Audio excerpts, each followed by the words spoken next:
Bismillah, alhamdulillahi wahdah, wassalatu wassalamu ala man la nabiyya ba'dah, amma ba'd. Quel est le jugement concernant le divorce prononcé en état d'ivresse?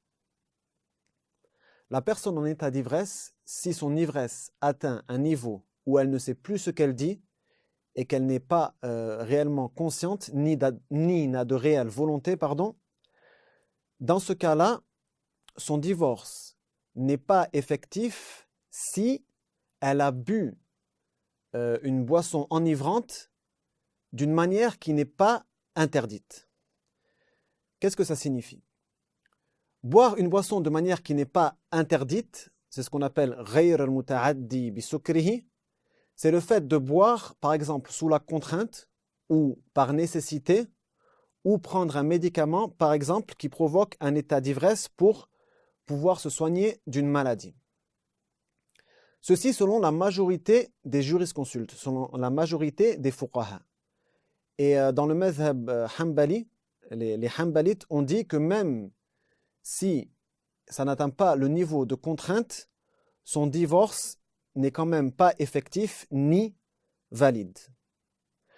Par contre, al-muta'addi bi sukrihi, celui qui a bu en sachant qu'il fait un péché sans aucune contrainte, ni aucune nécessité, ni pour se soigner d'une maladie quelconque, celui-ci, la plupart des savants, la plupart des ulama voient que son divorce est effectif. Ils disent que ceci à cause du péché qu'il a commis en buvant de manière complètement consciente, même si la boisson lui a enlevé sa volonté. Et ceci est une sanction à cause du péché qu'il a commis. Certains savants, tels que Zufar et l'imam al-Tahawi chez les Hanafites et l'imam al-Muzani chez les Shafi'ites et aussi l'imam Ahmed dans une de ses transmissions, ont dit que al-muta'addi bi sukrihi, celui qui a bu une boisson enivrante d'une manière interdite, celui-ci, son divorce également n'est pas effectif ni valide. Et ils ont dit car il est comme une personne en état de folie.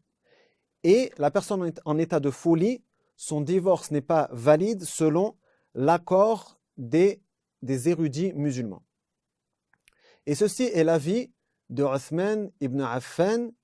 Il a dit, radiyallahu anhu, laysa lil majnouni wala sakran talaq, ce qui signifie le fou et la personne en état d'ivresse ne peuvent divorcer.